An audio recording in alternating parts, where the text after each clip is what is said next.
Hello students, welcome back to my YouTube channel. ನಾನು ನಿಮಗೆ ಇವತ್ತಿನ ವಿಡಿಯೋದಲ್ಲಿ present value of annuities problem ಮಾಡಿಸ್ತಾ ಇದ್ದೀನಿ. ಕ್ವಶನ್ ಈ ಥರದಲ್ಲಿದೆ: find out the present value of a 5 years annuity of ₹10,000 discounted at 9%. ನೋಡಿ, ನೀವು present value of annuities find out ಮಾಡಬೇಕು. ವರ್ಷಕ್ಕೆ ₹10,000 ಹಾಗೆ 5 ವರ್ಷ ದುಡ್ಡು ಸಿಗುತ್ತಂತೆ. ವರ್ಷಕ್ಕೆ ₹10,000 ಹಾಗೆ 5 ವರ್ಷ ದುಡ್ಡು ಸಿಕ್ಕಿದೆ. ಟೋಟಲ್ ಆಗಿ ಸಿಗುವಂಥ ಅಮೌಂಟು ₹50,000 ಆಯಿತು. ಪ್ರತಿ ವರ್ಷವೂ ₹10,000 ಹಾಗೆ 5 ವರ್ಷ ದುಡ್ಡು ಸಿಕ್ಕಿದೆ, ₹50,000 ದುಡ್ಡು ಸಿಕ್ಕಿದೆ. ಹಾಗಾದರೆ ಎಷ್ಟು ದುಡ್ಡನ್ನು ಬ್ಯಾಂಕಲ್ಲಿ ಇಡಬೇಕು ಅಂತ ನೀವು ಫೈಂಡ್ ಔಟ್ ಮಾಡಬೇಕು. ಆನ್ಸರ್ ₹50,000ಗಿಂತ ಕಮ್ಮಿ ಆನ್ಸರ್ ಬರಬೇಕು. ಸೊ ಇಲ್ಲಿ ಫಾರ್ಮುಲಾ ಏನು ಅಂತಂದರೆ, present value of annuities formula ಏನು ಅಂತಂದರೆ P1 divided by 1 plus R whole to the power of 1 plus P2 divided by 1 plus R whole to the power of 2 plus P3 divided by 1 plus R whole to the power of 3 plus P4 divided by 1 plus R whole to the power of 4 plus P5 divided by 1 plus R whole to the power of 5. ಇಲ್ಲಿ P1, P2, P3, P4, P5 ಅಂತಂದರೆ ಪ್ರತಿ ವರ್ಷ ಸಿಗುವಂಥ amount. ಪ್ರತಿ ವರ್ಷ ಎಷ್ಟು ಸಿಗುತ್ತಂತೆ? ₹10,000. ಎಲ್ಲದಕ್ಕೂ ₹10,000 ಬರ್ಕೊಳ್ಬೇಕು. ಬೇರೆ ಬೇರೆ ಅಮೌಂಟ್ ಇದ್ದರೆ ಬೇರೆ ಬೇರೆ ಅಮೌಂಟ್ ಬರ್ಕೊಂಡ್ರೆ ಆಯಿತು. R means rate of interest. Rate of interest 9% ಕೊಟ್ಟಿದ್ದಾರೆ.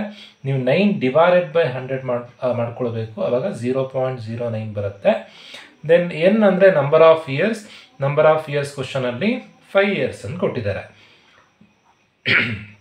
ಹೇಗೆ ಪ್ರೆಸೆಂಟ್ ವ್ಯಾಲ್ಯೂ ಅಲ್ಲಿ compounded annually, half yearly, quarterly ಕೊಡ್ತಾರೋ ಇದರಲ್ಲೂ ಅದೇ ಥರನೇ ಕೊಡ್ಬೋದು. ಹಾಫ್ ಇಯರ್ಲಿ ಅಂತ ಏನಾದರೂ ಕೊಟ್ಟರೆ ನೀವೇನು ಮಾಡಬೇಕು ಅಂತಂದರೆ, ನೋಡಿ ಇದು ಫಾರ್ಮುಲಾ. ಆರಿಗೆ ಹಾಫ್ ಇಯರ್ಲಿ ಕೊಟ್ಟರೆ ಆರಿಗೆ ಡಿವೈಡೆಡ್ ಬೈ 2, ಇದು ಎನ್ನಿಗೆ ಇಂಟು 2. ಎಲ್ಲದಕ್ಕೂ ಅಷ್ಟೇ ಆರಿಗೆ ಡಿವೈಡೆಡ್ ಬೈ 2, ಎನ್ನಿಗೆ ಇಂಟು 2 ಮಾಡ್ಕೊಳ್ಬೇಕು. ಕ್ವಾರ್ಟರ್ಲಿ ಕೊಟ್ಟರೆ ಡಿವೈಡೆಡ್ ಬೈ 4 ಇಂಟು 4.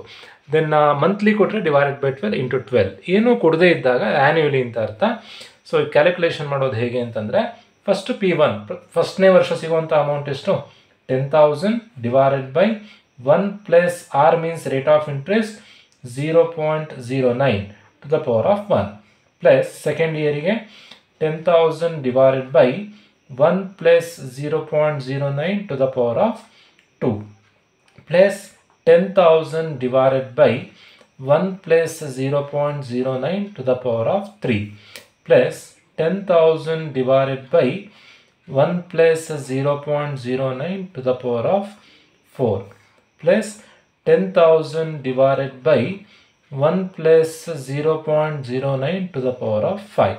So ಇವೆಷ್ಟನ್ನು ಸಿಂಪ್ಲಿಫೈ ಮಾಡಿದಾಗ 10,000 divided by 1.09 ಬರುತ್ತೆ. ಇವೆರಡನ್ನು ಆ್ಯಡ್ ಮಾಡಿದಾಗ to the power of 1 plus 10,000 divided by 1 plus 0.09 ಮಾಡಿದಾಗ 1.09 to the power of 2 plus 10,000 divided by 1.09 to the power of 3 plus 10,000 divided by 1.09 to the power of 4 plus 10,000 divided by 1.09 to the power of 5.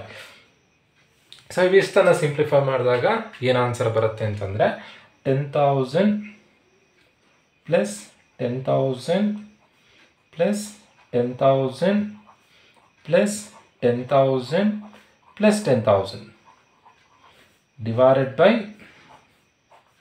1.09. ಯಾವುದಕ್ಕೆ power 1 ಇದ್ದರೂ ಅದೇ ವ್ಯಾಲ್ಯೂನೇ ಬರ್ಕೊಳ್ಬೇಕು. 1.09 to the power of 2 ಅಂತಂದರೆ 1 ಸತಿ into button, 1 ಸತಿ equal button, 1.188 ಬರುತ್ತೆ. Next 1.09 to the power of 3 ಅಂದರೆ 1 ಸತಿ into button, 2 ಸತಿ ಈಕ್ವಲ್ ಬಟನ್. ಅವಾಗ ಬರುವಂಥ ಆನ್ಸರ್ 1.295. ನೆಕ್ಸ್ಟ್ 1.412. ನೆಕ್ಸ್ಟ್ 1.539. ಸೊ ಇಲ್ಲಿ 1.09 ಟು ದ ಪವರ್ ಆಫ್ 5 ಹೇಗೆ ಅಂತಂದರೆ 1 ಸತಿ ಇಂಟು ಬಟನ್, 4 ಸತಿ ಈಕ್ವಲ್ ಬಟನ್ ಹೊಡೆದಾಗ ಈ ಆನ್ಸರ್ ಬರುತ್ತೆ. ಸೊ ನೆಕ್ಸ್ಟ್ ಈಗ 10,000 ಡಿವೈಡೆಡ್ ಬೈ 1.09 ಮಾಡಿದಾಗ ಬರುವಂಥ answer 9174 plus 10,000 divided by 1.188. Answer is 8418 plus 10,000 divided by 1.295 ಮಾಡಿದಾಗ ಬರುವಂಥ ಆನ್ಸರ್ 7722 ಪ್ಲಸ್ 10,000 ಡಿವೈಡೆಡ್ ಬೈ 1.412 ಮಾಡಿದಾಗ ಬರುವಂಥ ಆನ್ಸರ್ 7,082 ಪ್ಲಸ್ 10,000 divided by 1.539 ಮಾಡಿದಾಗ ಬರುವಂಥ ಆನ್ಸರ್ 6498.